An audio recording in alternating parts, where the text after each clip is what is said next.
کہ کوئی چیز لی جاتی ہے تو اس کا بھی کوئی نہ کوئی مقصد ضرور ہوتا ہے۔ اب ہم یہاں پر جمع ہیں تو ہمارا اصل مقصد کیا ہے؟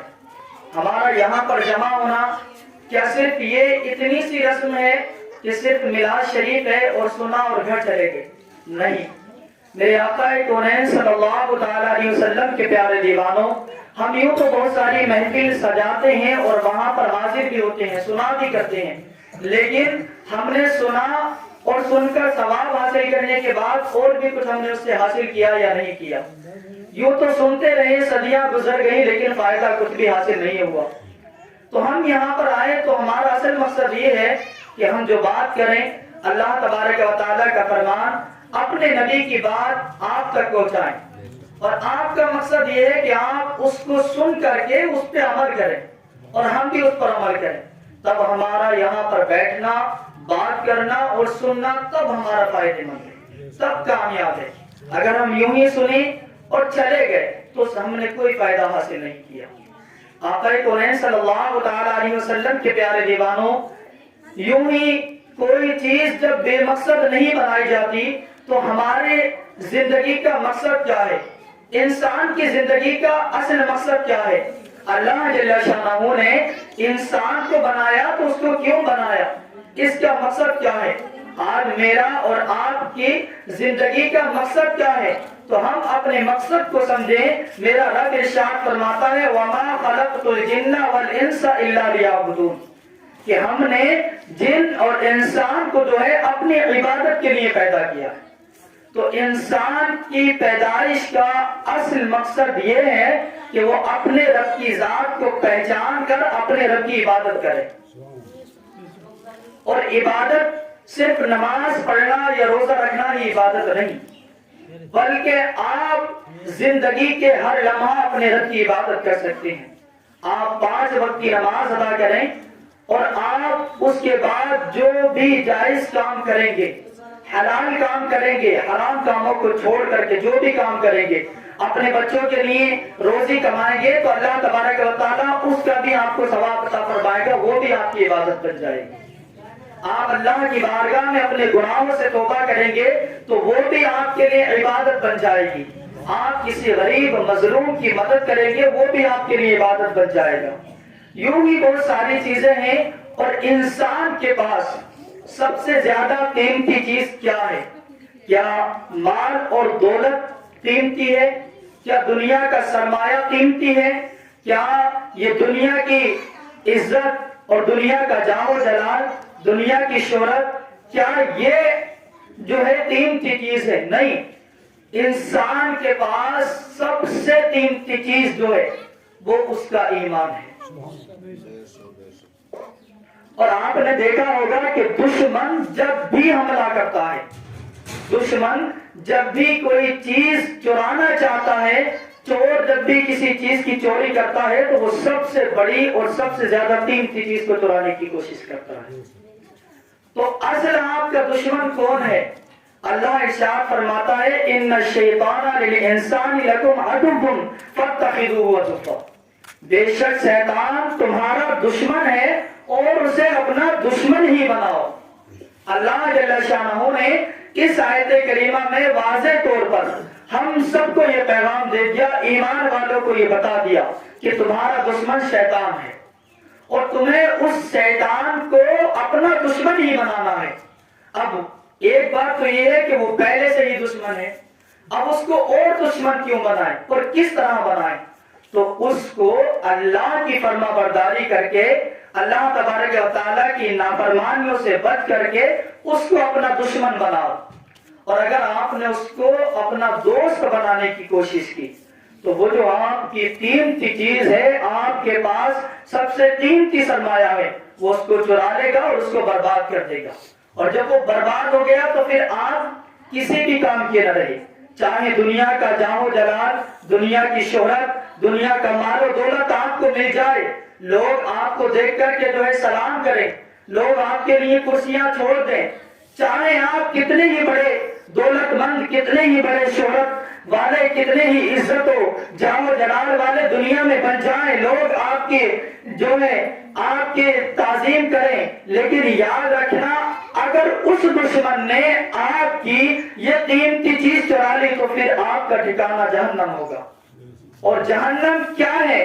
اللہ جل شانہ ارشاد فرماتا ہے جہنم کیا ہی برا ٹھکانہ ہے۔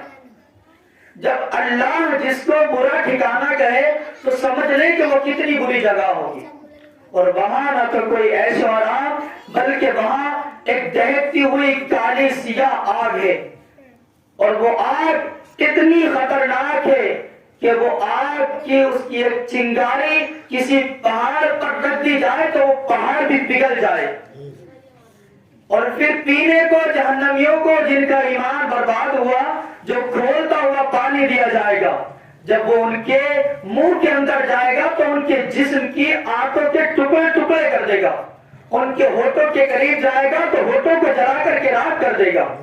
اب شیطان تو ابدی جہنمی ہے، وہ ہمیشہ ہمیشہ کے لیے جہنم میں جلے گا۔ اب وہ چاہتا ہے کہ آپ کو بھی جہنم میں اپنے ساتھ لے جائے، اور آپ کو طرح طرح سے آپ کا ایمان چھیننے کے لیے، آپ کے ایمان کو برباد کرنے کے لیے، آپ کی زندگی اور آپ کی آخرت کو تباہ کرنے کے لیے وہ طرح طرح کی چالیں چلے گا، وہ طرح طرح کے جو ہے آپ پر جال بچھائے گا، وہ طرح طرح کے کاموں میں آپ کو جو ہے شامل کر دے گا، مشغول کر دے گا، کبھی دنیا کی لذت میں، کبھی مال و دولت کی چاہت میں، کبھی عزت کی چاہت میں، کبھی فکر و فاتح کی چاہت میں، کبھی حسد کی آگ میں، کبھی حسد میں۔ اس طرح کے وہ حملے کرے گا کہ آپ سے اپنے ایمان کو چھین لے، لیکن آپ کو اس دشمن کو دشمن سمجھنا ہے اور اپنے ایمان کی حفاظت کرنی ہے۔ آقا کونین صلی اللہ تعالیٰ علیہ وسلم کے پیارے دیوانوں، اور کیا ہم تو ایک ادنا غلام ہیں حضور سیدنا غوث اعظم رضی اللہ تعالیٰ عنہ کے، ہم تو ایک عام انسان ہیں، ہماری تو حیثیت ہی کیا ہے۔ اس شیطان نے ان لوگوں کے ایمان کو چھیننے کی بھی کوشش کی جو لوگ اللہ کی بارگاہ میں اس کے برگزیدہ بندے ہیں، جو اس کے پسندیدہ بندے ہیں۔ حضرت سیدنا شیخ عبد القادر جیلانی رضی اللہ تعالیٰ عنہ، جن کی آج ہم محفل یہاں سجا رہے ہیں، جن کا ذکر کر رہے ہیں، آخر دنیا اتنے سال گزرنے کے بعد بھی سیدنا غوث اعظم رضی اللہ تعالیٰ عنہ کو کیوں یاد کرتی ہے؟ آخر ان کو کیوں جانتی ہے؟ آخر ان کا تذکرہ کیوں کرتی ہے؟ اور پھر اتنا ہی نہیں، ان کا تذکرہ کرنے پر ہمیں ثواب بھی عطا کیا جاتا ہے، ہمیں عزت و دولت بھی عطا کی جاتی ہے، ہماری دنیا اور آخرت بھی بہتر ہو جاتی ہے۔ تو آخر کیوں؟ اس لیے کہ حضرت سیدنا غوث اعظم رضی اللہ تعالیٰ عنہ نے اپنے رب کی فرما برداری کر کے اس دشمن کو دشمن سمجھا اور اس سے کبھی دوستی نہیں کی، اور اس دشمن نے صرف ہمیں ہی نہیں بلکہ حضرت سیدنا غوث اعظم رضی اللہ تعالیٰ عنہ کو بھی بہتانے کی کوشش کی، آپ کے بھی ایمان پر حملہ کیا، اس نے آپ کے ایمان کو چھیننے کی کوشش کی۔ آج ہم جن کی محفل سجا رہی ہیں کہتے ہیں حضور سیدنا غوث اعظم رضی اللہ تعالیٰ عنہ کے دامن کو ہم نہیں چھوڑیں گے، یقیناً دامن کو نہیں چھوڑیں گے، اور ہمارا نعرہ بھی بڑا اچھا ہوتا ہے، ایک طرف سیدنا غوث اعظم کی محبت کا نعرہ، دوسری طرف رسول اللہ کی محبت کا نعرہ کہ غلامی رسول میں موت بھی قبول ہے۔ یقیناً موت قبول ہے، اور جب وقت آئے گا ہم موت کو اپنے گلے لگائیں گے، اپنی جانوں کو قربان کریں گے، کیونکہ ہماری جانیں قیمتی نہیں ہیں بلکہ جان دی ہوئی اس کی تھی۔ حق تو یہ ہے کہ حق ادا نہ ہوا، ہماری جانیں رسول اللہ پر قربان ہو جائیں تو کیا بڑی بات ہے، اس سے بڑی سعادت کی تو کوئی بات نہیں۔ اور کہتے ہیں کہ غلامان محمد جان دینے سے نہیں ڈرتے، یہ سر کٹ جائے یا رہ جائے کچھ پرواہ نہیں کرتے، لیکن ابھی سر کٹانے کی بات نہیں، اپنے ایمان کو بچانے کی بات ہے۔ حضور سیدنا غوث اعظم رضی اللہ تعالیٰ عنہ 40 سال تک بیابان جنگلوں میں اللہ کا ذکر اس طرح کرتے رہے، اللہ کا ذکر اس طرح کرتے رہے کہ لوگ آپ کو پاگل سمجھنے لگے، اس طرح اللہ کا ذکر کرتے رہے۔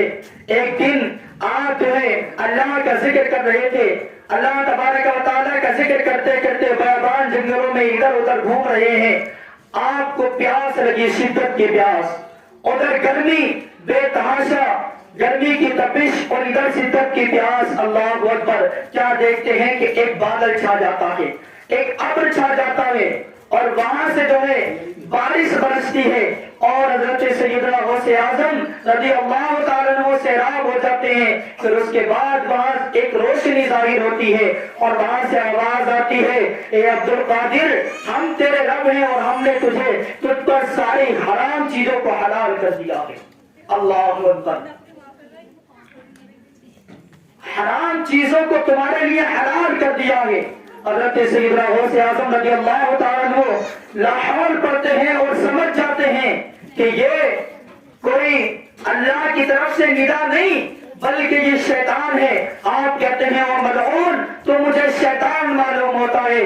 پھر وہ دشمن پھر ایمان چھیننے کی کوشش کرتا ہے اور کہتا ہے عبد القادر آج تجھے تیرے علم نے بچا لیا ہے. آپ کہتے ہیں او دشمن او ملعون اے مردود تو اب بھی میرے جو ہے ایمان پر حملہ کرنے کی کوشش کر رہا ہے. مجھے میرے علم نے نہیں میرے رب نے بچا لیا ہے.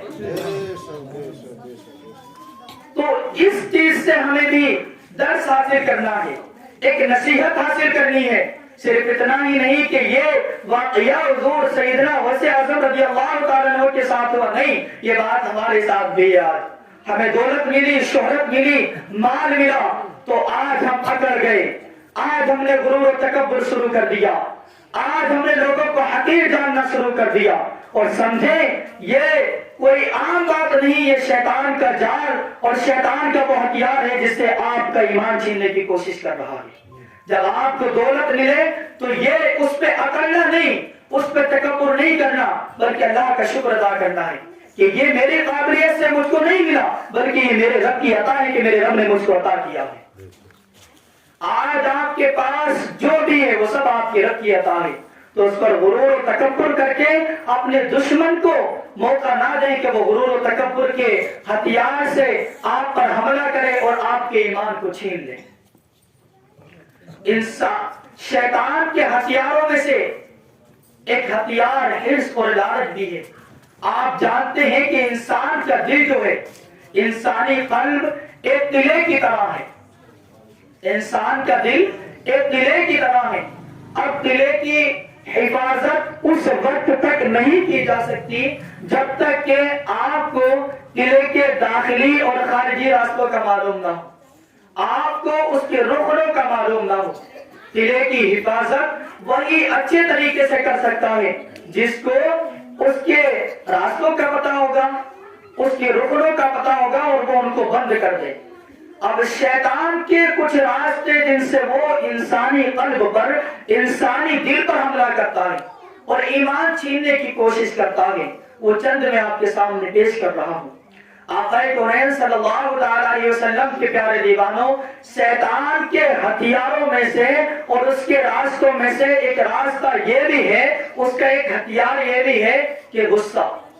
جب انسان غصے کی حالت میں ہوتا ہے تو شیطان اس پر حملہ کرتا ہے اور اس کے ایمان کو برباد کرنے کی کوشش کرتا ہے.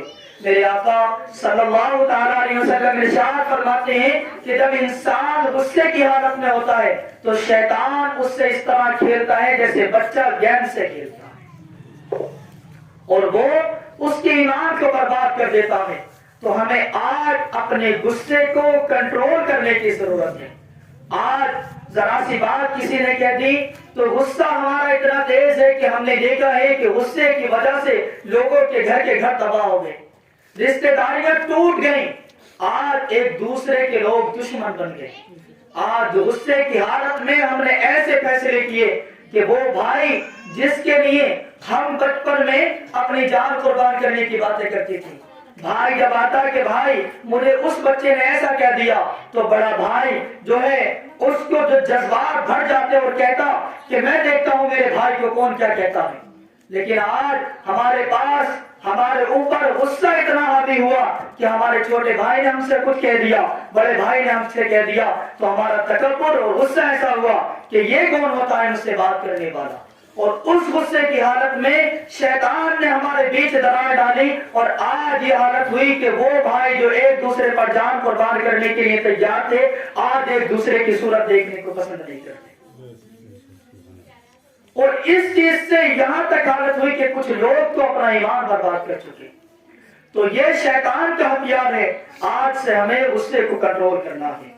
اور دوسری چیز یہ بھی ہے کہ شیطان کے ہتھیاروں میں سے ایک ہتھیار یہ بھی ہے کہ وہ انسان کو حسد کی آگ میں چلاتا ہے, حسد میں مبتلا کر دیتا ہے. آج مجھے تھوڑی عزت مل گئی, مجھے تھوڑی دولت مل گئی, مجھے تھوڑی شہرت مل گئی, تو پھر ہمارے لوگ, ہمارے چاہنے والے, ہمارے دیکھنے والے جو ہے حسد کرنے لگے. اور یہ حسد کرنا آپ کو کوئی فائدہ نہیں دینے والا. میں کسی سے حسد کرتا ہوں تو اس کا مطلب ہے میں خود کو جلاتا ہوں, خود کو آگ میں جلاتا ہوں. اور دوسری بات یہ بھی ہے کہ وہ اس کا مال اور دولت دیکھ کے حسد نہیں کرتا, وہ اس کے مال اور دولت پر ناراض نہیں بلکہ وہ اپنے رب کی تقسیم پر ناراض ہے. آپ دیکھیں حسد کتنی بڑی بیماری ہے. حسد کرنا کسی سے یعنی اپنے رب کی تقسیم پر اعتراض کرنا ہے. اس کو کسی کوئی دولت ملی, کوئی شہرت ملی, اس کو کچھ عطا کیا تو وہ نہ میں نے عطا کیا نہ آپ نے عطا کیا, اس کو عطا کیا ہے اس کے رب نے. تو مطلب تم اپنے رب کی تقسیم پر جو ہے اعتراض کر رہے ہو. اور حسد یہاں تک بڑھتا ہے کہ انسان حسد کی آگ میں جلتے جلتے جلتے جلتے شیطان کا کھلونا بنتا ہے اور اپنا ایمان برباد کر دیتا ہے. تو ہمیں اس حسد کی بیماری سے بھی بچنا ہے. اور ایک بات یہ کہ انسان کو شیطان جب چاہتا ہے کہ اس کا ایمان برباد کروں, اس کے ہتھیاروں میں سے ایک ہتھیار جو ہے وہ حرص بھی ہے, لالچ ہے. شیطان انسان کو حرص میں لالچ مبتلا کرتا ہے کہ مجھ کو میں یہ کروں گا تو یہ مل جائے گا, وہ مل جائے گا. تو لالچ کی وجہ سے بھی انسان گناہوں میں بڑھتا ہے اور شیطان کی رونا بنتا ہے. تو ہمیں کسی دنیاوی لالچ کے چکر میں, دنیاوی میں کسی بھی طرح کے لالچ میں آ کر کے شیطان کا کھلونا نہیں بننا. یہ بہت قیمتی باتیں ہیں جو میں آپ پہنچا رہا ہوں, اللہ نے مجھے توفیق دی. تو آج ہمیں حرص اور لالچ نکلنا. 2-4 ہزار چند ہزار روپے کے لالچ میں انسان اپنے ایمان کا سوچا ہے. آج اللہ اور اس کے رسول کے دشمنوں سے ہم ہاتھ ملا لیتے ہیں. آج جنہوں نے ہمارے جگر کو چھلنی کیا, ہمارے بہن بیٹیوں کی کو نیلام کیا, ہمارے دین حملے کیے, ہمارے آقا صلی اللہ علیہ وسلم کی شان مقدس میں گستاخی رہے. آج کچھ لوگ حرص اور لالچ کی وجہ سے کہ وہ ان کے پاس جائیں گے تو ان کی لوگوں میں جو ہے تھوڑی دھاک بیٹھ جائے گی, لوگوں میں تھوڑا ان کا ڈر اور خوف جائے گا کہ لوگ ان سے ڈریں, نیتا جی بن گے, ہم نیتا بن جائیں اور لوگ ہم سے ڈرنے لگ جائیں گے, ہمارے پاس چند پیسے آ جائیں گے. دنیا کے لالچ نے انسان کو کفر اور شرک تک پہنچا دیا. آج ہم نے دیکھا ہے کہ لوگوں نے اپنے دنیا کے لیے لال پڑھ کر لوگوں نے اپنے گلے میں جرام کے پٹے میں ہیں, لوگوں نے جا کے مندروں پر چڑھا. تو آپ جانتے ہیں کیا ہے یہ دنیا عزت کا, دنیا کے ڈر اور دنیا تھوڑی چاہ. تو اس لالچ نے اور اس نے شرک کیا وہ جہنمی ہو. اللہ کے رسول صلی اللہ علیہ وسلم سے ناراض ہے, اس نے اللہ کے حبیب کی فرمانی کی, اور ایسے شخص کا ٹھکانہ جہنم ہے. اور جنہوں نے شیطان کے راستے پر چل کر یہ سب, تو کیا انہیں شیطان نے کوئی فائدہ دیا؟ نہیں. اللہ ارشاد فرماتا ہے کما الشیطان اذ قال الانسان اکفر فلما قال انی بریء منک. شیطان کی طرح جس نے انسان سے کفر, اور جب اس نے کیا تو کہتا ہے کہ میں تیرے اس عمل سے بری ہوں. شیطان اس وقت آپ کو برگلائے گا, آپ کے سارے چیزوں کو دیدہ کرے گا, خوش ظاہر کرے گا جب آپ کا ایمان نہیں تھا. اور جب آپ کا ایمان ہوا تو وہ یہ کہتا ہوا کہ پاس آ جائے گا کہ یہ عمل خود کیا اور میں تیرے سے کوئی تعلق نہیں رکھتا, تیرے اس کام سے بری. تو ہمیں یہ جو شان کا ہتھیار ہے کہ اس بات سے بھی بچنا کہ ایسا ہو کہ وہ اس ہتھیار کے ذریعے ہمارے ایمان کو برباد کر دے. اور شیطان کے ہتھیاروں میں سے ایک ہتھیار جلد بازی بھی ہے. آقا صلی اللہ علیہ وسلم ارشاد فرماتے ہیں کہ کام جلد بازی کرنا یہ شیطان فعل ہے. تو ہم کوئی کام بھی کریں تو بڑے اطمینان کے ساتھ اور سکون کے ساتھ کریں. جب ہمارا کسی کام کرنے کا کوئی ارادہ ہو, کسی کام کرنا ہے, تو پہلے اس کے ہم نتائج کو سنیں کہ میں کرنے کے لیے جا رہا ہوں اس کا کوئی فائدہ ہے یا نہیں, میں جو کام کرنے کے لیے جا رہا ہوں اس کا کوئی فائدہ ہے یا نہیں. اگر فائدہ ہے تو وہ دینی اور دنیا کے اعتبار سے, اگر دنیا ہے ان کے اعتبار سے نقصان ہے تو پھر اس کو چھوڑ دیں. یہ شیطان کے ہتھیاروں میں سے ہتھیار ہیں. اور شیطان کے ہتھیار سے دنیا کے متاع کی چاہ, یہ بھی ایک ہتھیاروں میں سے شیطان کا ہے. انسان اس کام میں جو ہے مشغول ہوتا ہے کہ دنیا کی بات، دنیا کا لالچ، دنیا کی چاہت اس کے دل میں پہ جاتی ہے۔ اب علماء یہی کوشش رہتی ہے، آج 2000 کا کام کیا، کل 4000 کے بعد، کل 4000 کا کام کیا، پرسوں 10,000 کا کام کروں گا۔ آج میں نے گاڑی خریدی ہے تو کل 4 پہیے خریدوں گا۔ آج میرے پاس مکان ہے تو کل بلڈنگ بناؤں گا۔ اس کی چاہت نہیں ہے، اس کی امیدیں بڑھتی جاتی ہیں، اور معذاللہ یہاں تک پہنچتا ہے کہ اس کا وقت آخر پہنچ جاتا ہے، اور پتہ چلتا ہے کہ اصل دنیا کا سرمایہ جو اس کے پاس ہونا چاہیے تھا، نیک اعمال، اپنے رب کی فرما برداری، کس نے کچھ نہ کیا، دنیا جمع کرنے میں اس نے اپنا سارا وقت گزار دیا، اور اسی حالت میں اس کی موت۔ اب اسے تو یہ شیطان انسان کے سامنے دنیاوی چیزوں کو بھی اچھے انداز میں پیش کرتا ہے تاکہ یہ اپنے رب کی نافرمانی کرتا رہے اور دنیا میں مشغول ہو جائے اور اس کا ایمان برباد ہو جائے۔ ہمیں ان چیزوں سے بھی بچنا ہے۔ تو آقا کونین صلی اللہ علیہ وسلم کے پیارے دیوانوں، شیطان ہر طرح سے چاہے گا اپنے ایمان کو برباد کر دے، لیکن آپ کو تمام چیزیں ایک طرف ڈال دینی ہے، تمام چیزوں کو ایک طرف رکھ دینا ہے اور اپنے رب کی اچھے سے فرما برداری کرنی ہے۔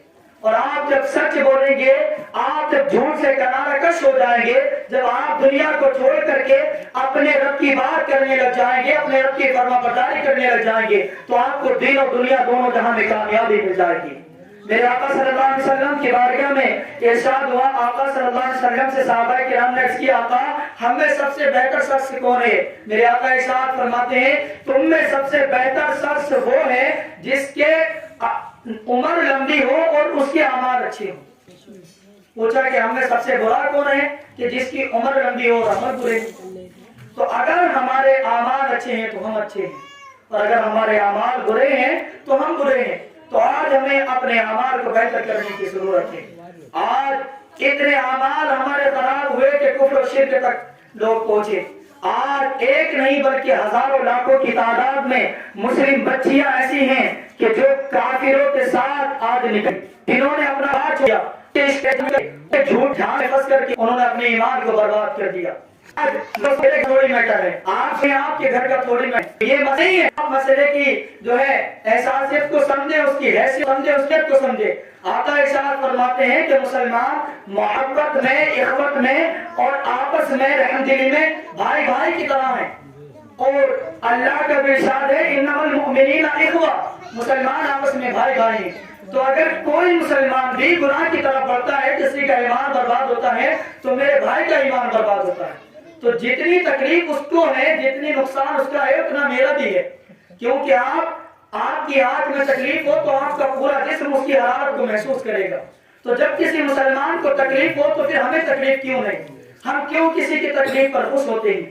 تو ہمیں ان چیزوں سے نکل کے اپنے نبی صلی اللہ علیہ وسلم کی فرما برداری کرنی ہے، اپنی قوم کے لیے کوئی فائدہ مند کام کرنا ہے، ایسا ہو کہ ہمارے وجود سے کم از کم ہماری قوم کو، ہمارے گھر والوں کو، ہمارے گاؤں والوں کو اور اس زمانے والوں کو کچھ فائدہ تو پہنچے، کسی کا ایمان تو بچ جائے۔ آپ دنیاوی نقصان کو نہ دیکھ کر کے غریبی کو دیکھ۔ آج اس وقت دل خون کے آنسو ہوتا ہے جب احساس ہوتا ہے وہ آگ زمزم پینے والی بچیاں آج ان ہوٹ کافی ہوٹوں پر خنزیر کھانے والوں کے ہوٹوں پر رکھے ہوئے۔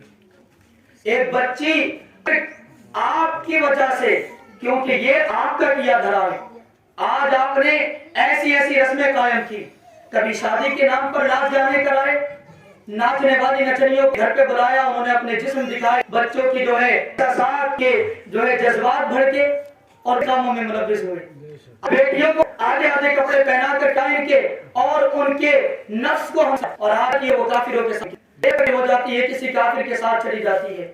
اس کی نسل سے پیدا ہونے والے کروڑوں بچے بھی اگر وہ مشرک ہی ہوئے، اور یقیناً جب کافر سے پیدا ہوں گے، کافر کے گھر میں پلیں گے بڑھیں گے تو مسلمان بننے تو وہ جا نہیں رہے، تو کروڑوں لوگ ایک کی وجہ سے جہنم میں جائیں گے۔ آج ہم کس حالت میں بس اپنے آپسی جھگڑوں میں، آپسی حسد میں، آپسی لالچ میں کب تک پڑے رہیں گے؟ ان چیزوں سے نکل کر ہمیں ضرورت ہے کہ ہم اپنی قوم کو گناہوں کے دلدل سے نکالیں، برائیوں کے دلدل سے نکالیں۔ جو برائی ہے، جو کام شریعت کے خلاف ہے، وہ خلاف ہے، چاہے زمانہ مل جائے، دنیا کی دولت، دنیا کی شہرت مل جائے، کیا حیثیت ہے اس کی رب کی فرما برداری کے سامنے؟ آج اگر آپ نے اس مسئلے کو نہیں سمجھا تو یقین جانیں کہ آپ کو اس کے نقصانات اٹھانے پڑیں گے، اور آج ہم دیکھ رہے ہیں، اور وہ ان کا نقصان نہیں، ہمارا بھی نقصان ہے۔ تو آج ہم گناہوں کیسے نکلیں؟ نمازیں چھوڑ کر کے، اپنے بچیوں کو آدھے آدھے لباس پہنا کر کے اپنے رب کو ناراض نہ کریں، ان کو جہنم کا سامان نہ بنائیں۔ آپ کی پہچان کیا ہے؟ کیا آپ کی پہچان داڑھی ٹوپی ہے؟ یہ بھی آپ کی پہچان ہے، لیکن اصل آپ کی پہچان کیا ہے؟ قرآن پاک اٹھاؤ، کنتم خیر امۃ اخرجت للناس تأمرون بالمعروف وتنهون عن المنکر وتؤمنون باللہ۔ تمہاری پہچان یہ ہے، اللہ تمہیں ارشاد فرما رہا ہے کہ محبوب، کہ اللہ نے تمہیں بہترین گروہ بنا کر کے بھیجا لوگوں کی ہدایت کے لیے، بہترین امت بنا کر کے بھیجا۔ وہ بہترین کس لیے؟ کہتے ہیں کہ اس لیے کہ تم نیکی کا حکم دیتے ہو اور برائی سے لوگوں کو روکتے ہو، اور ایک اللہ پر ایمان رکھتے ہو۔ آج ہمارا ایمان پر، شہرت پر، عزت پر، ان سب پر کیوں ہے؟ تو اس لیے آج ہمیں یہ بات اپنے اندر پیدا کرنی ہے کہ میں خود گناہ نہیں کروں گا، دوسرے کو کرنے بھی نہیں دوں گا۔ میں خود اپنے گھر پر کوئی غلط کام نہیں کروں گا اور دوسروں کو بھی نہیں کرنے دوں گا۔ اللہ جل شانہ ہم سب کو نیکی کا حکم دینے، برائی سے بچنے کی توفیق عطا فرمائے، اللہ اس کے رسول کا فرما بردار بنائے۔ اور جب آپ کے دل میں ایمان آ جائے گا نا، تو دنیا کی دولت ہی کیا سب آپ کے قدموں میں ڈال دیا جائے گا، پھر بھی آپ کہیں گے کہ مر ہی جاؤں، جو اس در سے جاؤں، 2 قدم کیا بچے بیمار غم قرب مسیحا چھوڑ کر۔ اللہ جل شانہ ہم سب کے دلوں میں اس کے رسول کی شمع کو روشن فرمائے، ہم سب کو اپنے آقا صلی اللہ علیہ وسلم کا وفادار اور فرما بردار بنائے۔ وما علینا الا البلاغ المبین۔ السلام علیکم ورحمۃ اللہ وبرکاتہ۔